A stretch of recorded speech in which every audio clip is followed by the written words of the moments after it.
जय हिंद दोस्तों। तो आज हम जानेंगे यूपीएससी 2024 में निबंध में पूछा गया क्वेश्चन। आज हम उसके बारे में चर्चा करेंगे। ये आपको बोर्ड पे दिखाई दे रहा होगा। तो आज हम इसी के बारे में कुछ जानेंगे। तो उससे पहले अगर आप हमारे चैनल पर नए आए हैं तो हमारे चैनल को सब्सक्राइब जरूर कर ले और साथ ही बेल आइकन को दबा लें। तो आज हम जानने वाले हैं यूपीएससी 2024 में निबंध में ये 2024 में ये क्वेश्चन पूछा गया था। तो ये क्वेश्चन को आज हम थोड़ा बहुत जानेंगे कि किस तरीका से लिखना है, किस तरीका से नहीं लिखना है। क्वेश्चन क्या कहता है? गलत होने की कीमत। क्वेश्चन यहाँ पे स्टार्ट हो गया है। क्वेश्चन कह रहा है गलत होने की कीमत, गलत होने की कीमत कुछ ना करने की कीमत से कम है। ठीक है, ये हिंदी में लिखा है और इंग्लिश में हम रिपीट कर देते हैं। बोलता है the cost of being wrong, the cost of being wrong is less than the cost of doing nothing. ठीक है, क्वेश्चन वही है, गलत होने की कीमत कुछ ना करने की कीमत से कम है। ये क्वेश्चन को हम हल करने से पहले हम ये जान लेते हैं कि यूपीएससी मेंस में निबंध 200, ये हमारा निबंध जो है निबंध 250 अंकों का होता है। यूपीएससी मेंस में निबंध 250 अंकों का पूछा जाता है। ठीक है, इसमें 8 क्वेश्चन होते हैं। इसमें 8 क्वेश्चन यानी प्रश्न होते हैं। तो 8 में से हमको 2 का जवाब देना है। 8 में से हमको कितना का जवाब देना है? तो हमको 2 का जवाब देना है। तो 2 में से हम 1 लेकर आए, यानी कि हम 8 में से 1 क्वेश्चन को यहाँ पर लेकर आए हैं। तो अभी मेरा 7 क्वेश्चन बचा हुआ है। तो बारी बारी से हम उसको देखेंगे अगले वीडियो में, अगले दिन में। ठीक है, तो आज हम इस क्वेश्चन को थोड़ा बहुत जानेंगे। ये 250 अंकों का था। मेंस में निबंध जो पूछा जाता है 8 क्वेश्चन होते हैं। उनमें से बच्चों को 2 क्वेश्चन बनाना होता है। 2 क्वेश्चन बनाना कितना बनाना होता है? तो 1200 अंकों का होता है। 1200 अंकों में लिखना होता है। तो अंक हम लोग किसको बोलते हैं? अंक हो गया जैसा गलत 1 अंक, 2 अंक, 3, 4, 5, 6, 7, 8, 9, 10, 11, 12। ये क्वेश्चन में 12 अंक है। कितने अंक है? उसी से रिलेटेड 1200 अंक यहाँ पे पुराना है। कितने अंक पुराना है? तो 1200 अंक पुराना है। तो 2 निबंध होते हैं और 2 घंटा का होता है। माथा दर्द करने लगता है बच्चों को। 2 घंटा होता है और 1200 शब्द जोड़िएगा तो 2400 शब्द हो जाएगा। 2400 अंक लिखना होता है। तो बच्चे उतना कहाँ से लाएंगे? तो दिमाग घूम जाता है। ठीक है, तो उन्हीं 8 प्रश्नों में से आज हमने यूपीएससी 2024 में निबंध में जो 8 क्वेश्चन पूछे गए थे, उन्हीं क्वेश्चनों में से मैंने एक क्वेश्चन यहाँ पे बोर्ड पे लाया है। तो क्वेश्चन फिर से हम रिपीट कर देते हैं। क्वेश्चन कहता है गलत होने की कीमत। क्वेश्चन क्या कह रहा है? गलत होने की कीमत। अब हम क्वेश्चन को हम थोड़ा संधि विच्छेद यानी अलग अलग करके हम देखेंगे तो हमको हल करने में थोड़ा आसानी होगा। ठीक है, तो क्वेश्चन यहाँ पे कह रहा है गलत होने की कीमत। गलत, यहाँ पे एक शब्द मिल गया हमको, गलत। किसी महापुरुष ने कहा है कि क्वेश्चन का आधा आंसर क्वेश्चन में ही होता है। किसी महापुरुष ने कहा है आधा आंसर क्वेश्चन में ही छुपा होता है, उसको समझने की जरूरत होती है। तो वही महापुरुष की बात हम समझकर क्वेश्चन को समझते हैं। ठीक है, तो क्वेश्चन कहता है गलत होने की कीमत। यहाँ पे गलत है। गलत मतलब क्या होता है? गलत मतलब तो पता है क्या होता है? गलत मतलब जो हम कोई गलती करते हैं, चाहे कोई सवाल बनाते हैं, कोई क्वेश्चन हमसे गलत हो गया तो इसमें क्या गया? यही पे दे दिया गया गलत। अब फिर बोलता है गलत होने की कीमत। कीमत का मतलब हमको पता है, कीमत का बहुत मायने होता है। कीमत का बहुत मायने होता है। एक कीमत होता है जो हम कपड़ा वगैरह खरीदने जाते हैं, उसमें कीमत पूछा जाता है, मूल्य पूछा जाता है। एक कीमत सोना चांदी में पूछा जाता है। एक कीमत जो होता है विद्यार्थी जीवन में होता है समय का कीमत। कोई को बोलता है समय का कीमत, कोई बोलता है समय का महत्व। तो दोनों अलग अलग है, लेकिन कहने का तात्पर्य एक ही है।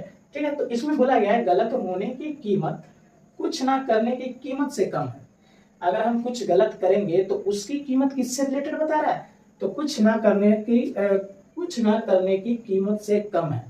क्वेश्चन हमको थोड़ा बहुत समझ में आ रहा है। हालांकि आप लोगों को भी ये क्वेश्चन थोड़ा बहुत समझ में आ रहा होगा।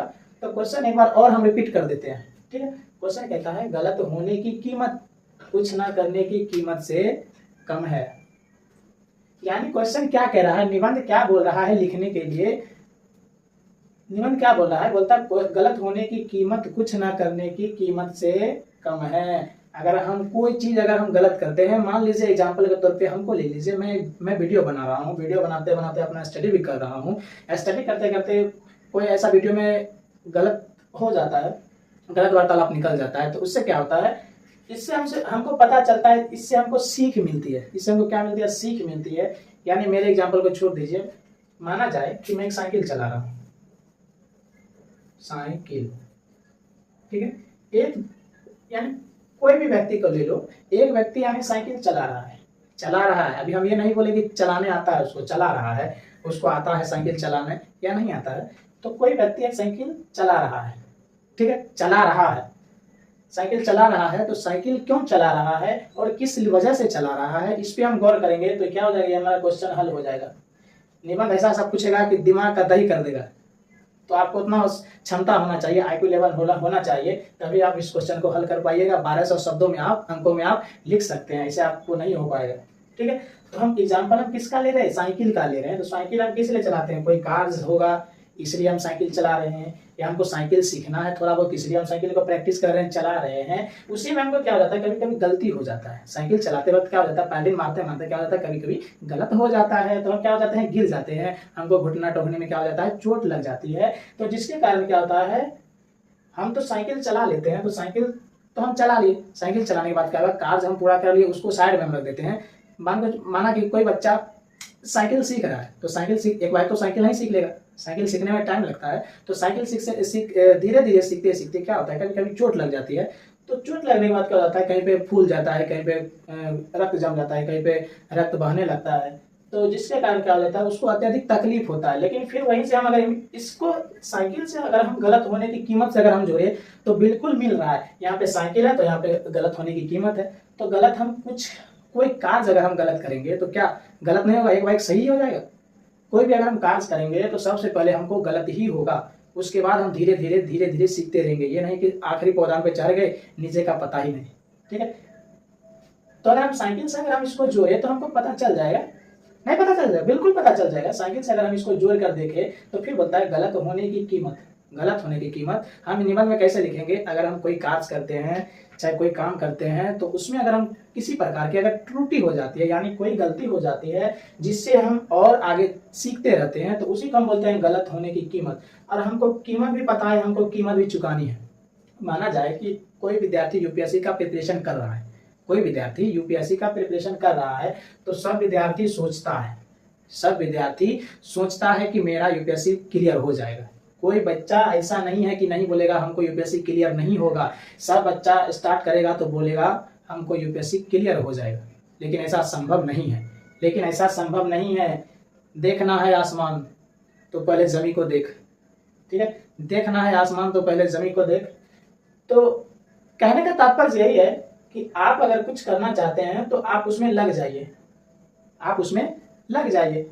तो उसी में यहाँ पे निबंध में क्या बोलता है, गलत होने की कीमत कुछ न करने की कीमत से कम है। तो हालांकि मैंने थोड़ा बहुत एग्जांपल के तौर पे बता दिया कि कोई भी कार्य अगर हम करेंगे तो सीधी तरीका से क्या हो जाता है, सही नहीं हो पाता है, उसमें क्या हो जाता है, गलती हो जाता है। गलती होने के साथ साथ हमको क्या लगता है, समय लगता है। ऊपर में हम यूपीएससी का एग्जांपल के तौर पर बताए थे, कोई भी विद्यार्थी अगर यूपीएससी का प्रिपरेशन करता है तो वो बोलता है मैं फर्स्ट अटेम्प्ट में ही निकालूंगा, सेकेंड अटेम्प्ट में ही निकालूंगा। कोई विद्यार्थी ऐसा नहीं बोलता है कि हमसे यूपीएससी क्लियर नहीं हो पाएगा। ऐसा कोई भी विद्यार्थी नहीं है जो बोलेगा हमसे यूपीएससी क्लियर नहीं हो पाएगा। सब विद्यार्थी बोलता है हमसे यूपीएससी क्लियर हो जाएगा। तो इसी का रिलेटेड अगर हम थोड़ा बहुत जानेंगे तो फिर भी इसमें मिल जाएगा। हमको त्रुटि खोजना है, त्रुटि के बाद फिर उसको हम कीमत में जोड़ देंगे तो हमको पता चल जाएगा, आधा तो हमको मिल जाएगा। अब यहाँ पे हम लिख देते हैं यूपीएससी, ठीक है। कोई भी विद्यार्थी अगर यूपीएससी का प्रिपरेशन कर रहा है, मैं आपको ये समझा रहा हूँ, कोई भी विद्यार्थी अगर यूपीएससी का प्रिपरेशन करता है तो वो सोचता है कि हम कौन से अटेम्प्ट में और कितने जल्दी तैयारी करें कि मेरा फर्स्ट अटेम्प्ट में ही यूपीएससी क्लियर हो जाएगा। सब बच्चा यही ठान लेता है कि मेरा यूपीएससी क्लियर हो जाएगा। तो क्लियर हो जाएगा, मान लिया जाए, सब विद्यार्थी सोचता है मान लिया जाए राम, मान लेते हैं, जैसे मैथ में मानते हैं एक्स वाई, इसमें भी मान लेते हैं राम। राम क्या है, तो राम एक व्यक्ति है, तो राम यूपीएससी की तैयारी कर रहा है। मैं यहाँ पे मैं इसको जोड़ रहा हूँ, गलत होने की कीमत यहाँ पे बता रहा हूँ, ठीक है, गलत नहीं समझिएगा आप लोग। राम क्या है, राम एक व्यक्ति है जो यूपीएससी का प्रिपरेशन कर रहा है, यूपीएससी का प्रिपरेशन कर रहा है। तो इसके बहुत सारे कारण होंगे, कि ये आखिर ये इसकी तैयारी क्यों कर रहा है। और भी तो एग्जाम है, और भी तो नौकरियां हैं, उसकी तैयारी वे क्यों नहीं करते हैं, हालांकि इसकी तैयारी ये कर रहा है। बहुत सारे वजह हो गए। तो उस वजह को हम साइड में रखते हुए राम के बारे में थोड़ा जान लेते हैं। तो राम एक व्यक्ति है जो यूपीएससी का प्रिपरेशन कर रहा है। तो राम सोच रहा है कि मैं फर्स्ट अटेम्प्ट में यूपीएससी क्लियर कर लूंगा। राम क्या सोच रहा है, मैं फर्स्ट अटेम्प्ट में ही यूपीएससी क्लियर कर लूंगा। तो फर्स्ट अटेम्प्ट में जब ये बच्चा एग्जाम दिया, राम जब एग्जाम दिया, तो राम का एग्जाम क्या हुआ, प्रीलिम्स क्लियर नहीं हो पाया। तो प्रारंभिक परीक्षा जब क्लियर नहीं हुआ था क्या इसका समय बर्बाद हुआ? समय तो बर्बाद हुआ, लेकिन क्या हुआ? सीख तो मिली। समझ में आ रहा बात? सीख तो मिली, समझ में आ रहा है। राम किया क्या? राम क्या किया? एग्जाम में बैठा, राम को पता है कि मैं फर्स्ट अटेम्प्ट में यूपीएससी क्लियर कर लूंगा, लेकिन जब एग्जाम देने के लिए गया ये व्यक्ति तो क्या हुआ? एग्जाम में फेल हो गया, प्रीलिम्स में ही फेल हो गया। तो फेल होने के बाद क्या हुआ? इसका समय गया, इसका समय तो गया, उसी को हम लोग बोलते हैं कीमत। अब इसको कीमत चुकानी है, 1 साल तो इसका बर्बाद हो गया, 1 साल तो इसका बर्बाद हो गया। फिर से रिविजन करेगा, फिर से स्टार्ट करेगा, शुरू से स्टार्ट करेगा, तो अब थोड़ा बहुत मिल रहा है कि नहीं मिल रहा है? गलत होने की कीमत आप पता चल रहा है, ठीक है, गलत होने की कीमत थोड़ा बहुत अब इसमें भी मिल रहा है, तब इसमें पता चलेगा। तब क्या करेगा विद्यार्थी? क्या करेगा? कोई भी व्यक्ति हो, हम आप जो भी व्यक्ति हो, सबसे पहले गलती से ही सीखता है। ये नहीं कि सबसे पहले सीख कर ही आता है, ऊपर से सीख कर ही आता है, ऐसा नहीं है, ठीक है। तो ये तो सोचा था कि हम क्लियर कर लेंगे, लेकिन ये बेचारा एग्जाम देने गया था, एग्जाम में फेल हो गया। तो फेल होने के बाद क्या हुआ? ये मायूस हो गया और फिर शुरू से स्टार्ट पढ़ाई कर दिया। फिर पढ़ाई करने के बाद क्या हुआ? फिर सेकेंड अटेम्प्ट दिया होगा, सेकेंड अटेम्प्ट में भी इसका नहीं क्लियर हुआ होगा, तब तो और इसको कीमत चुकानी है समय की। समझ में आ रही है बात? कहां से कहां तक निबंध चला जाता है। ये सोचने वाली बात है, बुद्धि लब्धि होना चाहिए, सोचने वाली बात है। अगर 1200 शब्द अगर आपको पुराना है, तो बचपन में हम लोग पढ़े थे, तो बचपन में हम लोग पढ़ते थे गाय पर निबंध लिखने के लिए। तो गाय पर बोलता था, तो हमको पता है नॉर्मली गाय के 4 पैर होते हैं, गाय के 4 स्तन होते हैं, गाय एक बच्चा देती है, ये सब हम लोग नॉर्मल में पढ़े थे। गाय काला भूरा काला ये सब होती है, तो इसमें नॉर्मल है, उसमें नॉर्मल हम लोग बच्चा में पढ़े थे। तो अब हम लोग पढ़ रहे हैं अलग अलग, तो बच्चा का दिमाग तो घूम जाता है, बच्चा का दिमाग क्या हो जाता है? घूम जाता है। तो एक तो ये काम हो गया। अब इसको हम थोड़ा सा क्लीन कर देते हैं। कम से कम 600 शब्द हो गया होगा। अब 600 शब्द और पुराना है, उसके बाद ये निबंध क्लियर हो जाएगा। यहाँ तो हम समझ गए गलत होने की कीमत, यहाँ तक तो हमको पता चल गया गलत होने की कीमत। कौन कौन से एग्जाम्पल हम दिए आपको, जो आपको पता चला होगा। अब हम फिर यहाँ से हम आगे रिपीट करते हैं, आगे से फिर हम रिपीट करेंगे तो हमको पता चलेगा, पूरा निबंध हम हल हो जाएगा। फिर यहाँ पे बोलता है कुछ ना करने की कीमत से कम है, कुछ ना करने की कीमत से कम है। दिमाग में क्वेश्चन समझ में आ रही है? यहाँ पे क्या बोला गया? यहाँ पे कुछ ना, हम अगर कोई काम ही नहीं करेंगे तो हमको कैसे पता चलेगा कि इसकी कीमत क्या है? मान लिया जाए अगर ये मार्कर हम अगर खरीदने के लिए दुकान में अगर नहीं जाएंगे तो हमको पता नहीं चलेगा कि ये मार्कर कितने का आता है, इसका प्राइस कितना है। अगर हम दुकान पर जाएंगे, मान लिया जाए कि मैं 10 रुपया लेके मार्केट गया मार्कर लाने के लिए, मार्कर का दाम है 30 रुपया, तो हम पता तो चल जाएगा कि 30 रुपया का मार्कर है। फिर अगले दिन जाएंगे तो तैयारी करके जाएंगे कि 30 रुपया लेकर जाएंगे, फिर मार्कर लेकर आएंगे। इसी से रिलेटेड यहाँ पे दिया गया, कुछ ना करने की कीमत से कम है। अगर हम कोई गलती भी कर रहे हैं तो गलती से हमको सीख मिलती है, और कुछ ना करने की कीमत से बिल्कुल ही कम है। जो व्यक्ति धरा का धरा रह जाता है, कोई व्यक्ति सोचता है कि हम सोच रहे थे कल घर बनाएंगे, हम सोच रहे थे कि कल पढ़ेंगे, तो ये क्या हो गया? ये फ्यूचर में है, फ्यूचर कभी नहीं आता है। तो वही बात यहाँ पे दोहरा दिया गया है, कुछ ना करने की कीमत से कम है। बात समझ में आ रही? अगर हम कोई गलती करेंगे तो गलती ज्यादा मायने नहीं रखती है जितना ये मायने रखती है। हमको बैठना नहीं है, हमको कुछ ना कुछ करते रहना है, हमको कुछ ना कुछ करते रहना है। इसमें भी हम एक एग्जाम्पल ले लेते हैं, इसमें भी हम एक क्या ले लेते हैं? एग्जाम्पल ले लेते हैं। आपको पूरा पता, पूरी जानकारी तब मिल जाएगी, तब आपको आसानी होगा लिखने में, ठीक है। हाँ, एग्जाम्पल क्या लिया जाए? एग्जाम्पल में हम ले लेते हैं जहाज। एग्जाम्पल में जहाज से बढ़िया एग्जाम्पल कोई नहीं होगा। इसके लिए जहाज का हम एग्जाम्पल ले लेते हैं। तो जहाज क्या होता है? जहाज जो होता है, 2 तरह का जहाज होता है। सॉरी, जहाज एक ही प्रकार का होता है, वो तो हेलीकॉप्टर और एरोप्लेन हो गया, वो अलग हो गया, सॉरी वो गलती मिस हो गया। यहाँ पे जहाज है, तो जहाज क्या करता है? जहाज होता है बंदरगाह। बंदरगाह के अंदर, बंदरगाह मतलब होता है जहाँ पे जहाज को रखा जाता है, जहाँ पर जहाज को रखा जाता है हम लोग उसको बोलते हैं बंदरगाह, ठीक है। अब जहाँ पे जहाज को रखा जाता होगा वहां पर तो एक जहाज नहीं होगा, अनेकों जहाज होगा, क्लियर।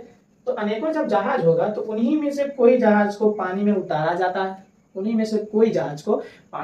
जाता है, और कोई जहाज को पानी में नहीं उतारा जाता है। इससे क्या पता चलता है?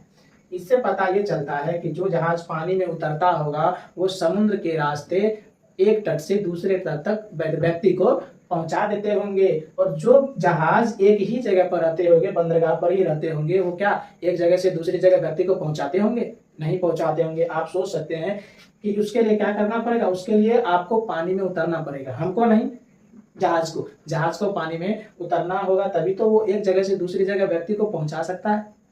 और जो जहाज बंदरगाह पर ही रह जाएगा, क्या वो एक जगह से दूसरी जगह व्यक्ति को पहुंचा सकता है? नहीं पहुंचा सकता है। तो इससे हमको क्या पता चल रहा है कि हम अगर बैठे रहेंगे और कुछ नहीं करेंगे, यहीं पे अगर जहाज में अगर कोई छिद्र आ गया, चाहे छेद हो गया, तो उसमें तो पानी जाएगा ही जाएगा, निश्चित तौर पर पानी जाएगा।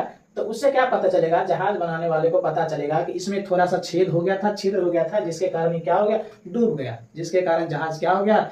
डूब गया। तो उसको तो पता चलेगा, फिर अगले टाइम जो बनाएगा बहुत ही सोच समझ कर बनाएगा, बहुत ही अच्छी तरीका से बनाएगा। तो उसी से रिलेटेड यहाँ पे दिया गया है। तो कुछ ना करने की कीमत से कम है। अगर हम कुछ करेंगे तो उसमें अगर गलतियां हो जाए तो कुछ ना करने से तो बेहतर है।